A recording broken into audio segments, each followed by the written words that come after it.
In '91, the Red Army team was powerful, the most legendary team in the history of sports. As soon as the Soviet Union collapsed, everything started to falter. And that's when the Penguins came in. The major interest, the major reason from the Pittsburgh Penguins was the players. We wanted to get the best players. We wanted to put them on the Pittsburgh Penguins. We wanted to win Stanley Cups, okay? My charge was threefold, to fill the arena, make a shitload of money, and bring a ton of goodwill between the nations. That was the concept. Basically trying to knock off Richard Nixon's ping pong diplomacy with China. And our concept was that if we could use hockey to be the glue that could get our countries back together, that was really the concept, and it didn't work. We fell way short.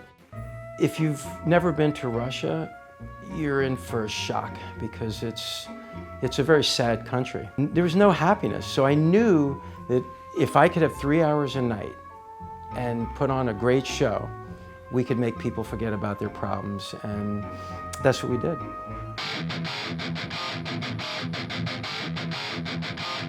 Among the things he wanted to do in the intermissions was to have pretty girls come out and be cheerleaders.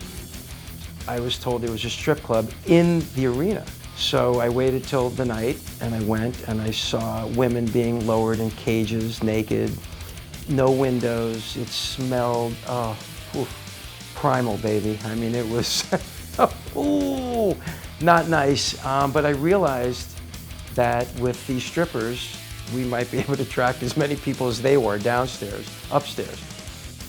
Slowly but surely, the building started to fill up. And then when the free beer and the strippers came, you couldn't get a ticket. We were getting encouraged by the President of the United States, Clinton, Gore. Gore came to our games and said, wow, this is a wonderful thing you folks are doing. As we became more and more successful, an element came in that we really didn't know and didn't understand.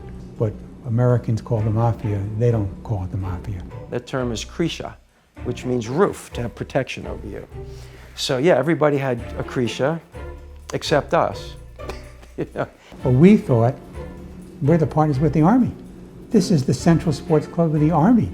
So there's our quote-unquote roof. They would protect us. But when it came down to brass tacks, the mafia was much, much stronger than the Army. The Pittsburgh Penguins knew we had a problem when we saw mafia coming into the building with sawed-off shotguns. Did we understand that things were violent there, that there was a transition? Yeah. Did we understand how bad it was? No. Some people died under unusual circumstances. We lost our star defenseman, our team photographer, our assistant coach. He took 5 bullets in the head right in front of our building. That's the signature for a mafia hit in Russia. Life was cheap over there. We said, come on home. I told him, I said, Stephen, come on home. You pack a bag, you get on a plane, you come back tomorrow. He decided to stay. Well, at the end of the season, when they threw Pittsburgh out, they asked me to stay on and run the team. And I said, how much are you going to pay me? They said, less than the Penguins was the number. And I said, why would I work for you for less money than the Penguins? I'll go home and work for the Penguins.